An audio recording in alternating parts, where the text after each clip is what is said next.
เอาผงเห็นมาแล้วเห็นไป2 หั่งเห็นประมาณ2 อาทิตย์กว่าแล้วหาก็มาเอา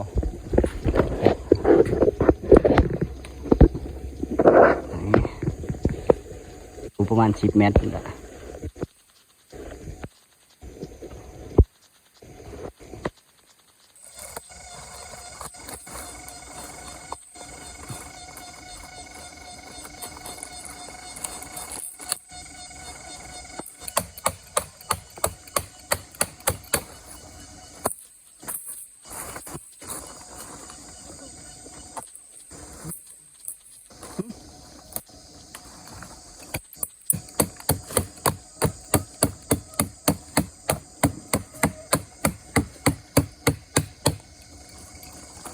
ถอนเพื่อน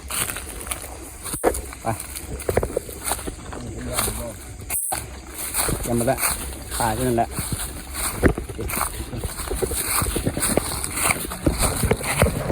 โอเคมาหอนห้างเลยนะกำลังงามอยู่น่าจะถอดรอบซองเลยนะ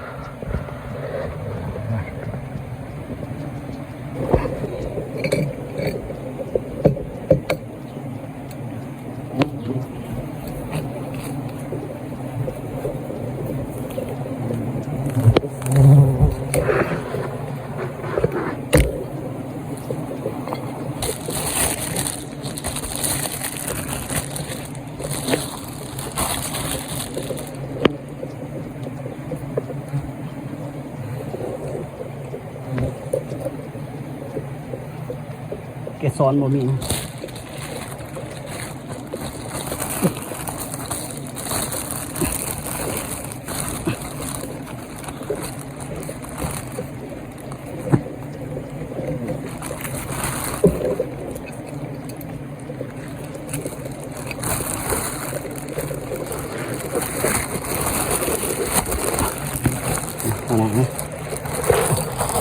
ประมาณ2 โลได้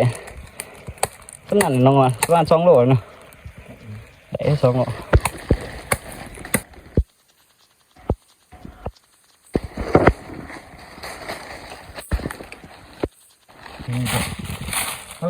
าก็มาตกนะเป็นแบบนี้ที่พูดทุกอย่าง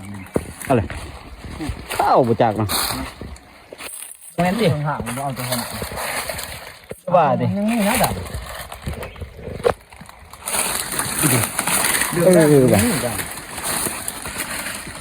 อย่างแม่นว่าทุกอย่างเขาเอาเลยสลับกันขึ้นเนาะ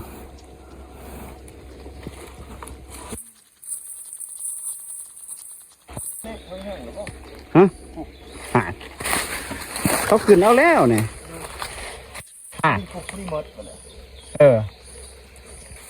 ได้หอยเขาหักค่ะ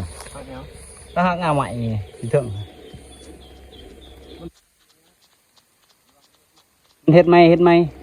กูกับท่านได้เคยเห็นได้ถึงเอาแหละบุญเขาเอาแต่หัวมันนะตามเบิ่ง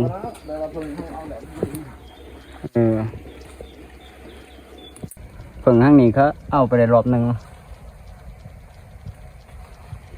สิยังหรือเปล่าเขาน่าจะเอาแค่หัวหน้ามัน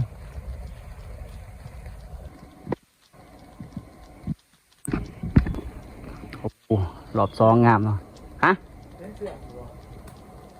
บ่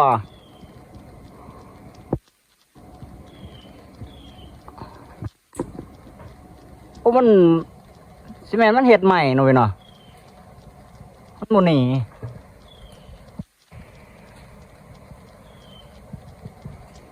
เห็ดไหมเนี่ย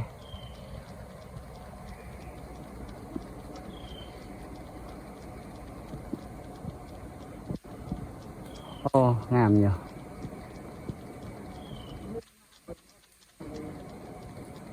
นะหั่งมันก็เป็นหั่งใหม่อยู่นะฮะหั่ง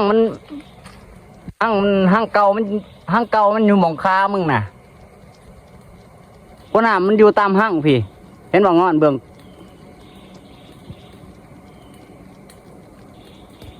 โบนีป่ะหั่งเก่ามันอยู่หม่องค้าบางพี่หั่งเก่า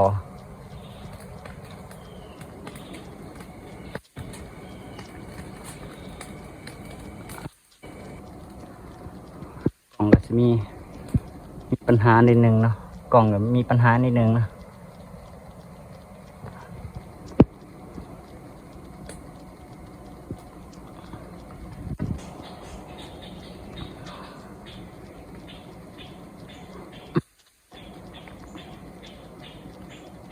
ฝากกดไลค์กดแชร์ให้ในเด้อทุกคนเด้อ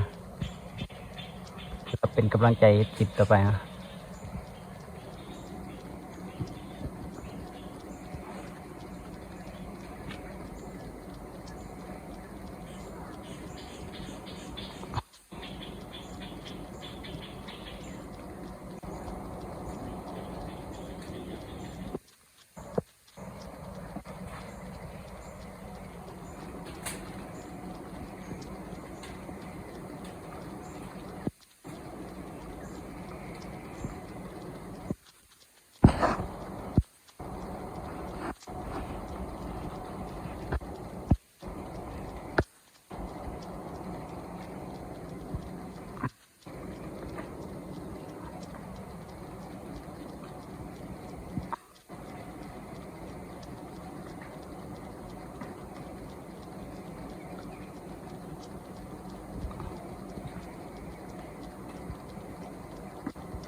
โอเค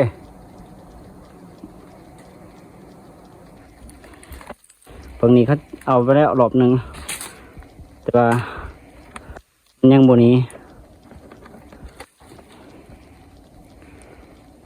ต่างสิเฮ็ดใหม่เหมือนที่แมนเฮ็ดใหม่เหมือนกันแต่ว่าโบนี่แต่ว่าเฮ็ดห้างใหม่ว่าน่าจะอยู่ตรงนั้นอยู่ประมาณ3 โลประมาณนี้เนาะ